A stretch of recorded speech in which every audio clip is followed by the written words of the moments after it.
British ആധിപത്യത്തിൽ നിന്നും മോചിതരാകാൻ ഗാന്ധിജിയുടെ നേതൃത്വത്തിൽ നടന്ന ചില സത്യാഗ്രഹ സമരങ്ങളുടെ ദൃശ്യാവിഷ്കരണം.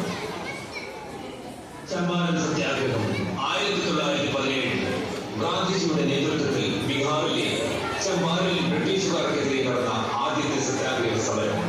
ഭക്ഷ്യവിളകൾ കൃഷി ചെയ്യുന്നതിന് പകരം നീലം കൃഷി ചെയ്ത് അമിത നികുതി ഭാരം കർഷകർക്ക് മേൽ അടിച്ചേൽപ്പിച്ച് ബ്രിട്ടീഷുകാർ നീലം കൃഷിയിൽ നിന്ന് ലാഭം കൊയ്തു. ഗാന്ധിജിയുടെ നേതൃത്വത്തിൽ ചമ്പാരൻ കാർഷിക അന്വേഷണ സമിതി രൂപീകരിച്ചതോടെ സത്യാഗ്രഹ സമരം പൂർണ്ണ വിജയം കണ്ടു.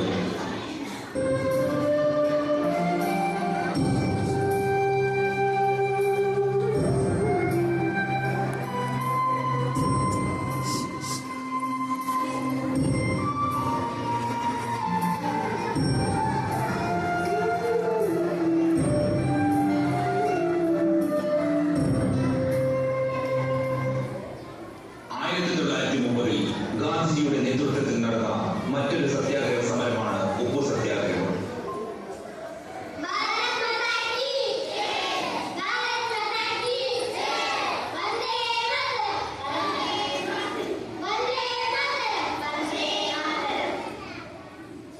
പ്രിയ സഹോദരങ്ങളെ, നമ്മുടെ കടലിൽ നിന്നും സംസ്കരിച്ചെടുക്കുന്ന ഉപ്പിന് നാം എന്തിന് വെള്ളക്കാർക്ക് നികുതി കൊടുക്കണം? ഇതിനെതിരെ നമ്മൾ പ്രതിഷേധിക്കണം. ഈ ഉപ്പ് ശക്തിയുടെ പ്രതീകമാണ്. ഈ ഉപ്പ് നമ്മൾ വിട്ടുകൊടുക്കില്ല.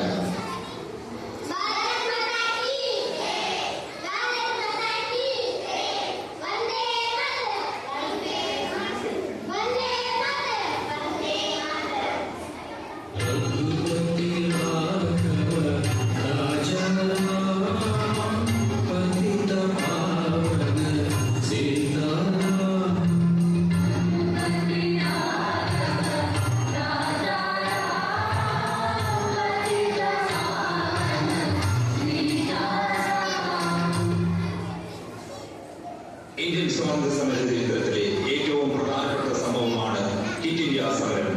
ക്വിറ്റ് ഇന്ത്യ എന്നാൽ ഇന്ത്യ വിടുക എന്നതാണ് അർത്ഥം.